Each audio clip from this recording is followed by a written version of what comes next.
out in words of one syllable.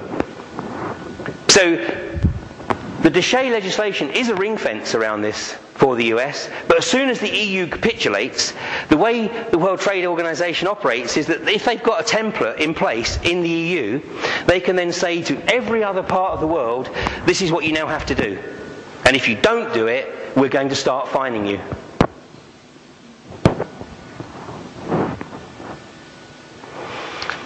Here's a quick summary of Codex goals and objectives, and this is from the National Health Federation. International global harmonization. I love that word, harmonization. There's nothing good about this process. Abolition of organic farming through the abolition of labeling, introduction of GM food and livestock, removal of all ingredient labeling, and restriction of all natural remedies, to include all supplements, herbs, vitamins, minerals, homeopathic remedies, flower remedies, etc., etc. You know, I mean, people don't even realise in this country that the gradualism really kicked in 2 years ago, because there's still little bottles on the shelves that say supplement and vitamins and everything else. But get a bottle that is pre-2005 and get a current bottle and look at the dosage. Look at the dosage. The dosage has been dramatically reduced. The dosages that you can buy today in the UK are basically totally ineffectual. And this is the first step towards abolition.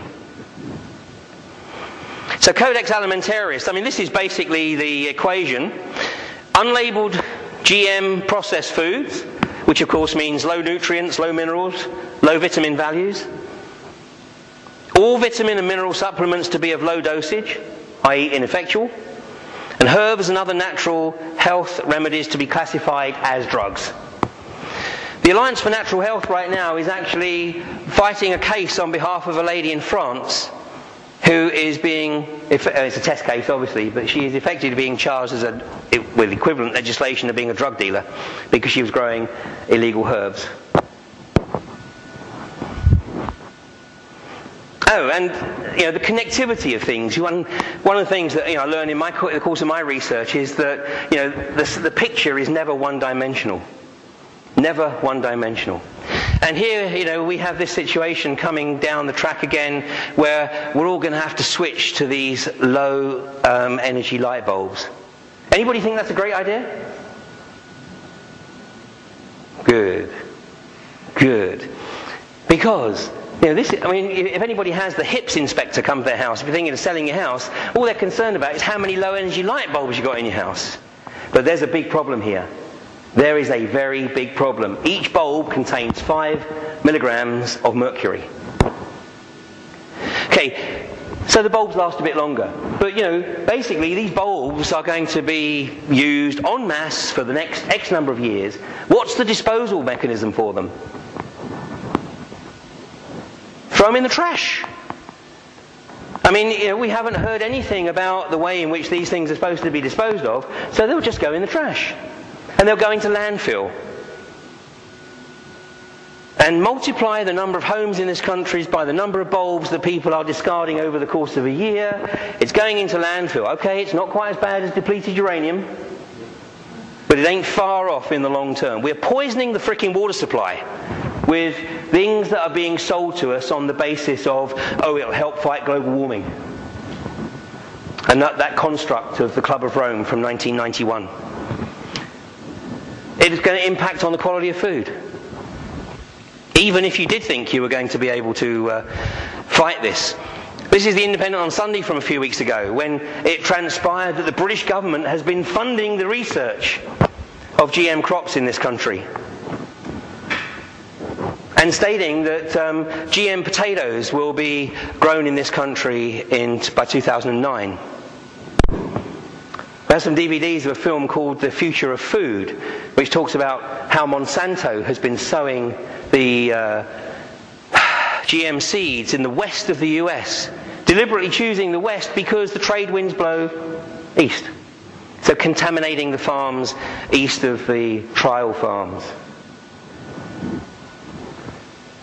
This was from the Director of Corporate Communications from Monsanto, and he said Monsanto should not have to vouch for the safety of biotech food. Our interest is in selling as much of it as possible, Ensuring its safety is the job of the FDA, the Food and Drug Administration. Well, we've seen how the Food and Drug Administration deal with the sale of cloned meat. And who do you think's paying for the Food and Drug Administration? Who do you think pays for their holidays and, you know? This was from the Monsanto in-house newsletter in October the 6th, 2000. Agricultural biotechnology will find a supporter occupying the White House next year, regardless of which candidate wins the election. I mean, hedge your bets. You know, these guys have so much money that they can afford to buy everybody. There's only one organisation that funds more political activity in the US than the pharmaceutical and biotech industry. And they have a Star of David on their flag.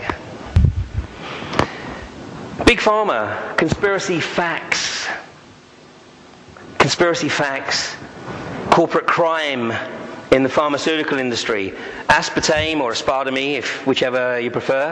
It was actually Searle, not Cirque, I think. But this is the guy I want to talk to you about, because there's a link between aspartame and Tamiflu, which of course is the lifesaver to the latest outbreak of bird flu. You recognise the guy? No? Okay. How about that guy? Donald Rumsfeld. Donald Rumsfeld was the CEO, I think they say it was Searle, not Cirque. He was a CEO of Searle, which is owned by Monsanto. And Searle developed aspartame and obviously wanted to get it in the food chain. Well, the FDA resisted, because obviously there was research that proved that it was causing brain damage in young rats. But that didn't stop the young Donald Rumsfeld. And as soon as Reagan was appointed president, he made sure, because he financed Reagan's campaign, he made sure that Reagan removed the head of the FDA, and a few months later the new head of the FDA approved the use of aspartame in the food chain. So in the US today, there are a number of individual states. Remember I said that state governors have more autonomy than any national leader in Europe. In a number of states, aspartame is banned from drinks that are marketed at under 12s. But of course here, it's pumped into kids. It's sugar-free. But it causes brain cancer in young rats. And Tamiflu. Gilead Pharmaceutical developed Tamiflu.